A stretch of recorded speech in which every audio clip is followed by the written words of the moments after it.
Okay, so we continue our discussion. We start with Article 117. So this is espionage. The penalty of prison correctional shall be inflicted upon any person who, without authority, therefore, enter a warship, port, or a naval or military establishment or reservation to obtain any information, plans, photograph, and other data of confidential nature relative to the defense of the Philippines. And by being in possession by reason of the public office he holds, or the article, data, or information referred to in the preceding paragraph discloses their content to the representative of foreign nation. The penalty higher in degree shall be imposed if the offender be a public officer or employee. So how do we define espionage? Espionage is the offense of gathering, transmitting, or losing an information respecting the national defense with the intent or reason to believe that the information is to be used to the injury of the Republic of the Philippines or to the advantage of any foreign nation. So we have two ways of committing espionage under Article 117. The first is by entering without authority, therefore, a warship, port, or naval or military establishment or reservation to obtain information, plans, photograph, or other data of a confidential nature relative to the defense of the Philippines. So, this way of committing espionage has the following element: that the offender enters any of the places mentioned therein. The place means warship, port, naval or military establishment or reservation to obtain the information or plans or photograph. Then, second element is he has no authority therefore, and letter C, that his purpose is to obtain information, plans, photograph, and other data of a confidential nature relative to the defense of the Philippines. So in this first way of committing an espionage, it can be committed by any person. He enters into warship, port, or naval or military establishment with the purpose of obtaining information, plan, photograph, and other confidential data. Then, what is the other way of committing espionage? By disclosing to the representative of foreign nation the content of the article, data, or information referred to in paragraph 1 of Article 117, which he had in his possession by reason of the public office that he holds. The following elements for this second way of committing espionage is that the offender is a public officer, that he is in a position of the article, data, or information referred to in the first paragraph, and that he disclosed the content to a representative of a foreign nation. So in this way of committing the espionage, the offender is a public officer. Halimbawa, isa siyang opisyal ng police or military. He has the information about the number of the weapons or the defense of the Philippines, number of the aircraft or warship or vessel that the Philippines is in possession, and he disclosed this to the foreign country or to the foreign nation. That officer of a police or PNP is guilty of espionage, violation of Article 117.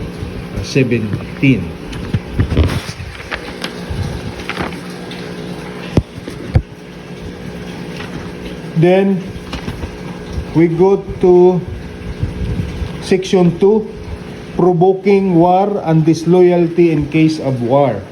So the crimes includes inciting to war and giving motives for reprisal, violation of neutrality, correspondence to hostile country, and flight to enemy's country. We start with Article 118.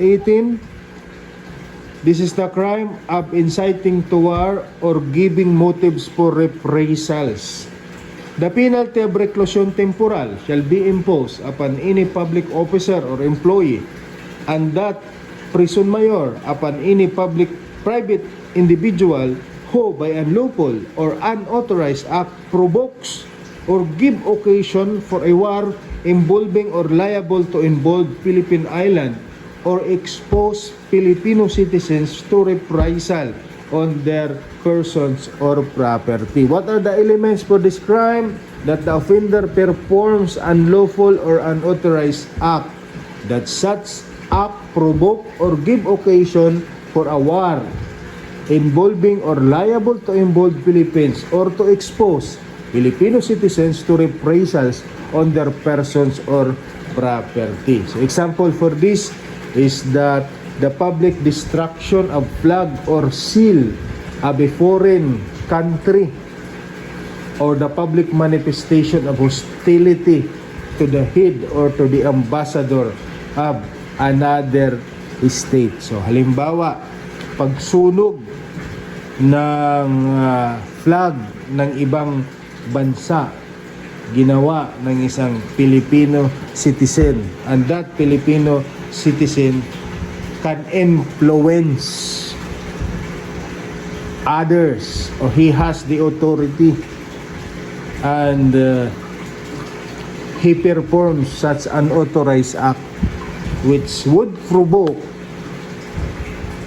or give an occasion for a war or liable to involve the Philippines in a war or expose the Filipino citizen to reprisal on their persons or property.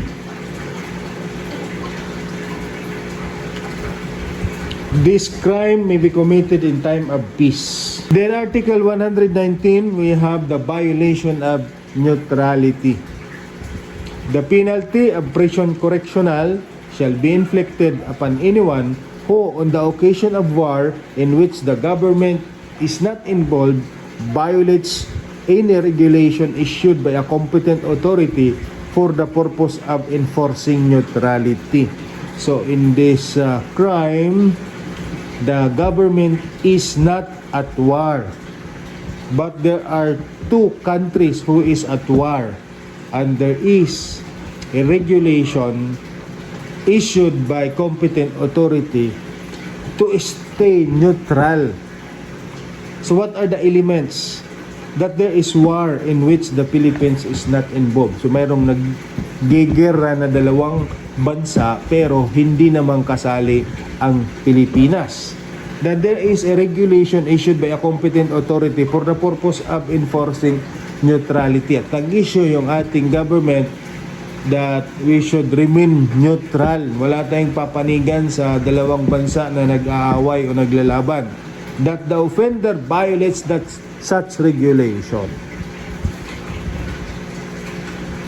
Then Article 120, we have correspondence with the hostile country. Any person who in time of war shall have a correspondence with an enemy country or territory occupied by enemy troops shall be punished by prison correctional if the correspondence is prohibited by the government. Prison mayor if the correspondence is carried on papers or conventional sign. And number 3, by reclusion temporal if the notice or information be given thereby which might be useful to the enemy if the offender intending to aid the enemy by giving such notice or information, he shall suffer the penalty of reclusion temporal to death. So what are the elements for this crime? Number one, that it is the time of war in which the Philippines is involved. So, this correspondence or Article 120 can be committed only in time of war. There is a war which the Philippines is involved. And number two, that the offender makes a correspondence with an enemy country or a territory occupied by enemy troop. When we say correspondence, that is communication by means of letters. So the offender makes correspondence, he sent letters to the enemy country or to the territory which is occupied by the enemy troops, and that the correspondence is either prohibited by the government. Even if it is prohibited by the government, then you make correspondence, you will be liable for prison correctional. If you make correspondence to the enemy country and it is carried on cipher or conventional sign, so mayroong mga code, ikaw ay nagsulat gamit ang mga code, conventional signs and ciphers, the penalty is higher, that is prison mayor. And if the correspondence, yung sulat mo, contains an information or notice in which might be useful to the enemy, a penalty of reclusion temporal shall be imposed. Mas mataas yung penalty if the correspondence will be useful to the enemy, especially if it contains confidential information that is important, relevant to the defense of the country or of the Philippines. Then Article 121. Article 121 is the crime of flight to enemy's country. The penalty of arresto mayor shall be inflicted upon any person who, owing allegiance to the government, attempt to flee or go to an enemy country when prohibited by competent authority. Now, what are the elements that there is war in which the Philippines is involved? Mayroong gera na kasali ang Pilipinas. Number two, that the offender must be owing an allegiance to the government. Number three, that the offender attempts to flee or go to the enemy country. And number four, that going to the enemy country is prohibited by a competent authority. Will an alien or a foreigner be held guilty for violation of this crime? A resident alien in the country can be held liable under this article. The law does not say being a foreigner. However, hence, the allegiance contemplated in this article is either natural or temporary allegiance. As long as there is, or the offender is owing allegiance to the government of the Philippines, whether temporary or natural allegiance, that offender shall be held liable.